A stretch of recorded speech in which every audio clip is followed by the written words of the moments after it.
Hey guys, it's Pastor Ryan here at St. Peter's Lutheran, and this video is my pastor's epistle for our November newsletter. I'm calling it November Valley. When it comes to American cultural excitement, nothing can hold a candle to the 1-2 punch of Halloween and Christmas. They go so perfectly together. Light and dark, merry and scary, life and death. Other countries have deeply beautiful Christmas traditions, but no one has paired them, as the States have, into such an unbeatable combination. They complement each other like peanut butter and chocolate, apples and cinnamon, sea salt and caramel. So it's no surprise, really, that as soon as the sun rises in the wee morning hours of 1st November, our entire culture, stores, music, media, bookshelves, Starbucks, abruptly shifts from wicked fear to Yuletide cheer. Halloween and Christmas are like two great vertiginous peaks we so eagerly climb, and from the summit of the one we can most clearly see the other.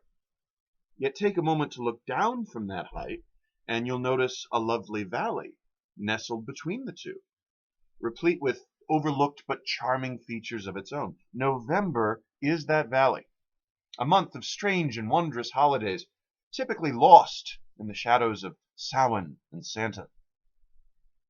We start off with All Saints and All Souls, the infamous Days of the Dead. These indeed are the reasons why Halloween exists in the first place. All Saints honors the great heroes and teachers of Christian history, while All Souls tenderly recalls those of our families, our loved ones, who have passed beyond the veil before us, to that undiscovered country from whose bourne no traveler returns. No one does the Day of the Dead better than Mexico, and it makes me smile to see such rich traditions slowly moving their way north. 5th November, remember, brings Guy Fawkes Night, an English tradition of bonfires and pyrotechnics to which we owe a lot of Halloween's mojo. Rarely practiced now outside the UK, it was once popular amongst American colonials, and George Washington had to put the kibosh on it for fear that the religious overtones of the festival would cause division between Protestant and Catholic troops within the Continental Army. 11th November is Martinmas, in remembrance of St. Martin of Tours. Martin was a horse soldier for the Roman legions who split his cloak one winter's night to share with a homeless beggar. That beggar turned out to be a vision of Jesus Christ, and Martin would go on to become not only the patron saint of horsemen, but of soldiers turned peacemakers as well. It's no coincidence that the armistice ending the Great War in 1918 fell on St. Martin's Day, so that we should know Martinmas as Veterans Day today. Then comes Thanksgiving, of course, that fourth Thursday in November. Thanksgiving has a fascinating pedigree and not what we've been taught in school. The Puritans of New England would proclaim feast days and fast days in response to events, good or ill, during the course of the year. Their grandchildren got used to a regular Thanksgiving declaration following each harvest, a winter meal that looked suspiciously like Christmas amongst a people who purportedly did not celebrate such things. Following the Civil War, this New England Thanksgiving became a nationwide holiday, celebrating union and shared origins. Thus, the Pilgrims, of all our prospective national founders, became America's origin myth of choice.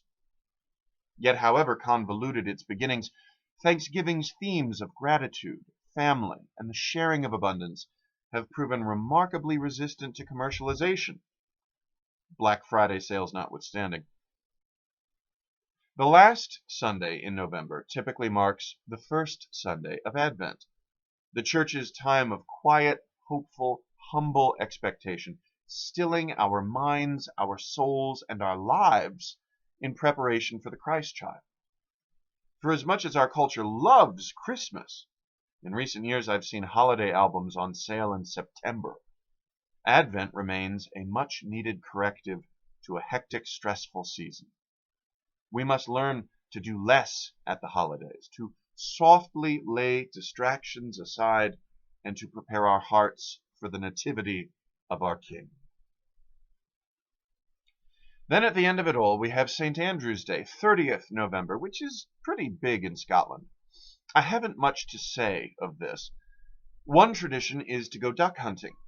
Another is that vampires become active on St. Andrew's Eve. It's kind of a hodgepodge, honestly. For most of Europe, it marks the start of the holiday season, the Christmas season, as really it does for us as well. Once we're past Thanksgiving, we're off to the races, aren't we?